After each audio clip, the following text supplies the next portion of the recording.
Komið sæl og velkomin heim í stofu, ég heiti Bryndís Svavarsdóttir. Í dag 19. janúar annar sunnudagur eftir 13. Þema dagsins meistari gleðinnar, lífsins lind.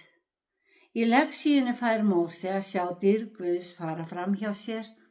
Í pistlinu skrifa Páll að við séum gædd ólíkum náðargáfum og í Guðspjallinu breytir Jesús vatni í vín. En við skulum byrja þessa stund eins og alltaf á því að signa okkur og við segjum saman í nafni Guðs, Föður, Sonar og heilags anda. Amen. Heyrum hvaða boðskap pistillinn ber okkur, en hann úr Rómverjabréfinu 12. kafla. Við eigum margvíslegar náðargáfur samkvæmt þeirri náð sem Guð hefur gefið.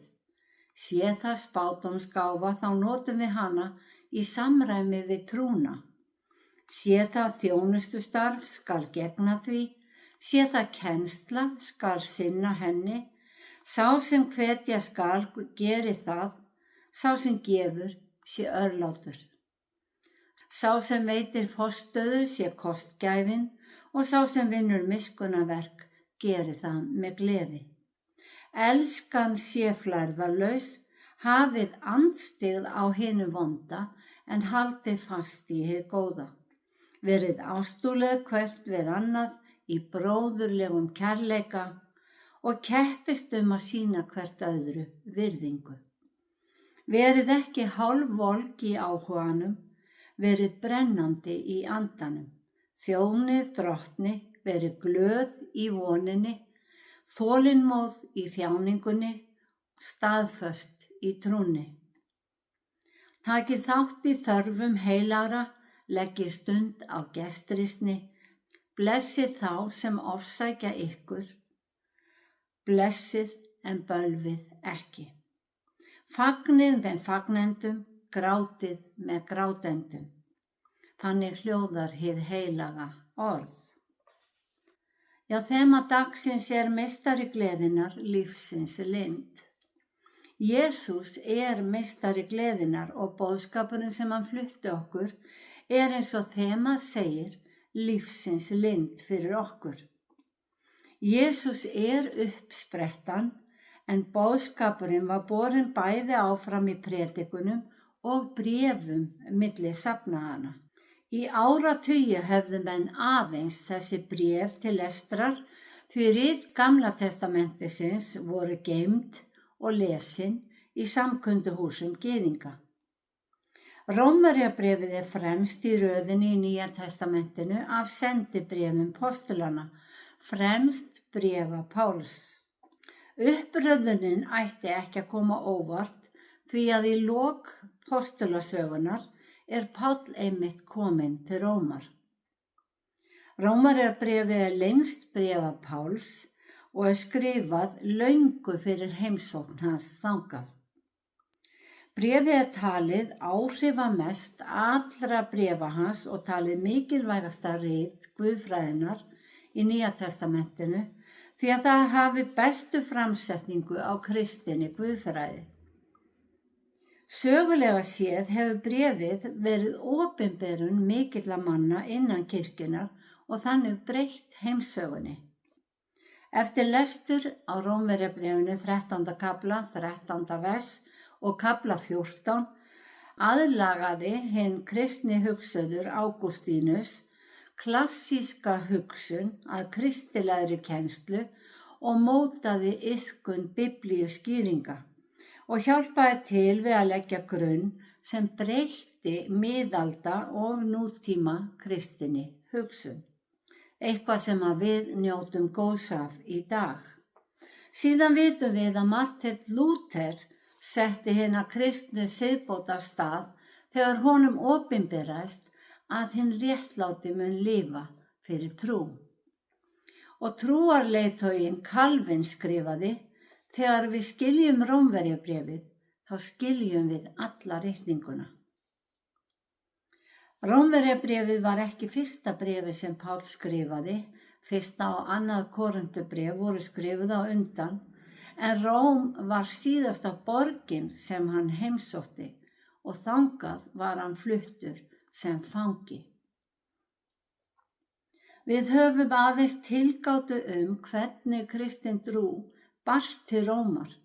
Hún gæti hafa borist með gyðingum sem voru staddir í Jerúsalem á hvítasunnudag, þegar heilagur andi kom yfir alla, því að í lögmáli gyðinga var ákvæði að ferðast til Jerúsalem 3 sinnum á ári á hátíðir.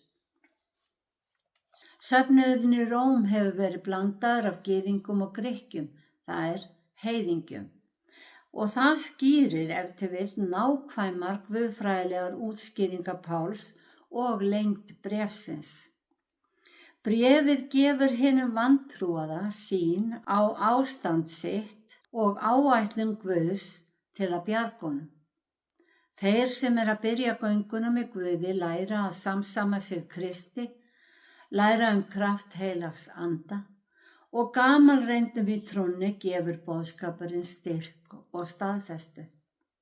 Kaflinn sem pistillinn í dag tekin úr fjallar sanna guðstýrkun, að þjóna með þeim náðargáfum sem okkur eru gefnar og tengsl okkar við samfélagið.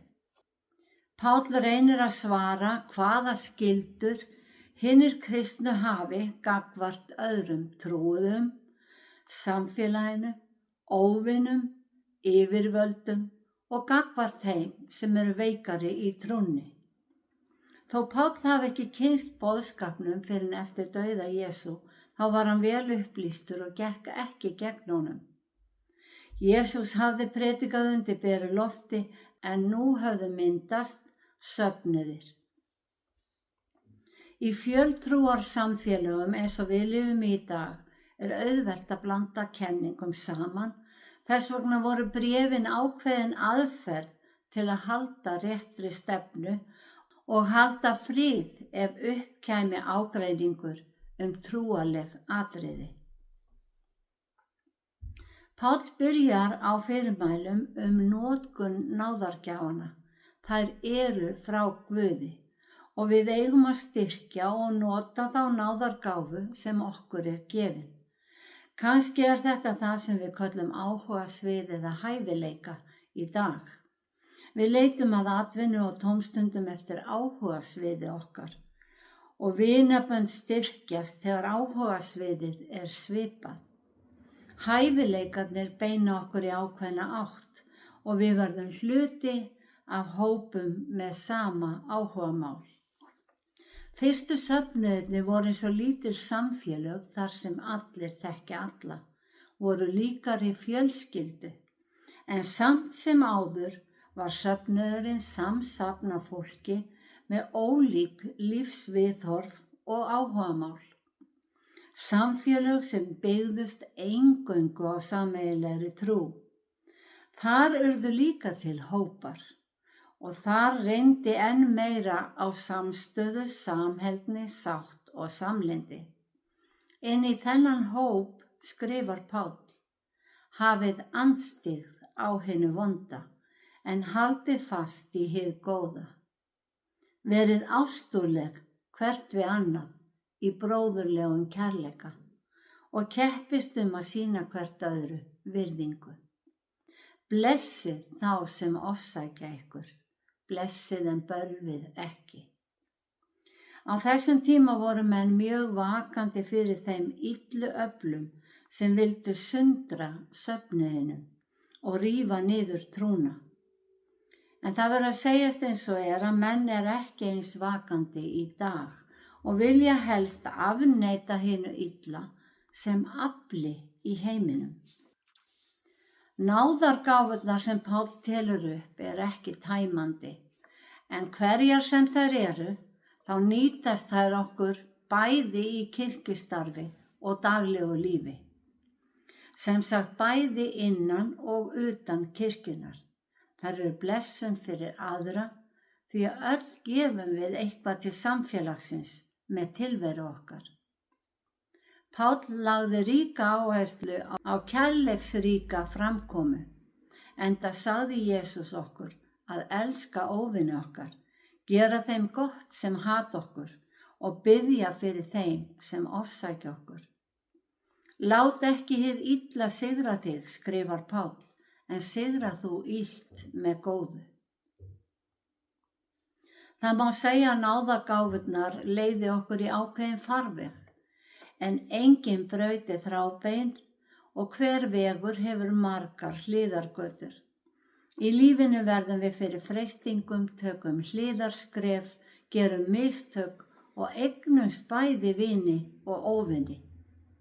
Þó lífið berja á okkur þá er það alltaf okkar val hvernig við bregðumst við áreitinu, áfallinu eða gleðifréttinni. Setjum við upp sviplausa grímu eða leyfum við sorginni eða gleðinni að brjótast fram. Það er auðveldara að vinna sig í gegnum sorg og áföll ef við sýnum tilfinningarnar og gleðin verður meiri ef við deilum henni með öðrum. Fagnið með fagnendum var í pistlinum, grátið með grátendum.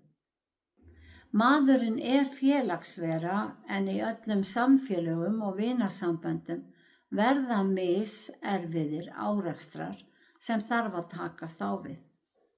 Boðskapurinn getur hjálpa okkur, séum við opin fyrir hjálpinni sem þar er að fá.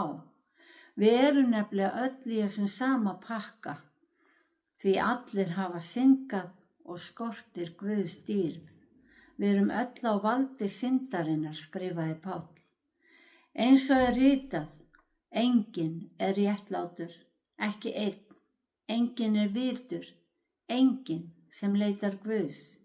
Allir hafa þeir vilsta vegi, allir eru spilltir. Enginn er sá sem gerir hið góða, ekki neinn. Og varðandi það að dæma hvert annað, þá sagði Jesús, sá ykkar sem syndlaus er, kasti fyrsta steininum.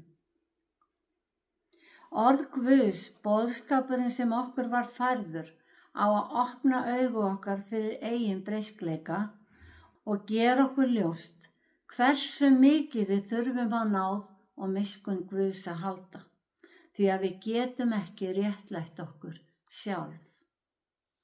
En eins og Móse fann náð fyrir augum Guðs, þá mun náð Guðs og ljómi af dýrð hans umlykja okkur ef við dveljum í orði hans og reynum að lifa eftir því.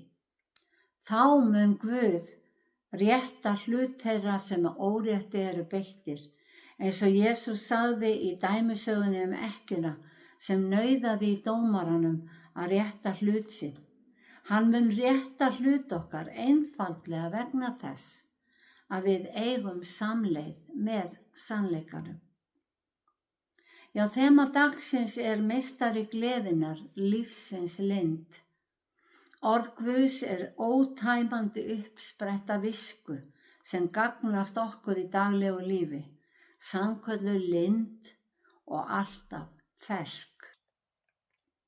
Guð gaf okkur náðargáfur, hæfileika sem létta okkur lífið, gefa öryggi í leik og starfi og veita okkur ánægju. Guð vill líka að við nýtum þessar gáfur í þágu hans ríkis, að þær séu blessun fyrir fólkið í kringum okkur, því að Guð kallar alla til sín og Jesús kallar okkur til að vera kraftmiklir þjónar. Munum að trúin er ekki metin eftir magni heldur eftir gæðum. Vanmetum ekki náðargáfurnar og kraft trúar okkar. Nýtum vel þá trú sem við höfum til allra góðra verka. Verið glöð í voninni, þolinmóð í þjáningunni, staðföst í bæninni, skrifaði Páll. Hafið anstigð á hinum vonda, haldið fast í hið góða. Því að allt hið góða kemur frá Guði.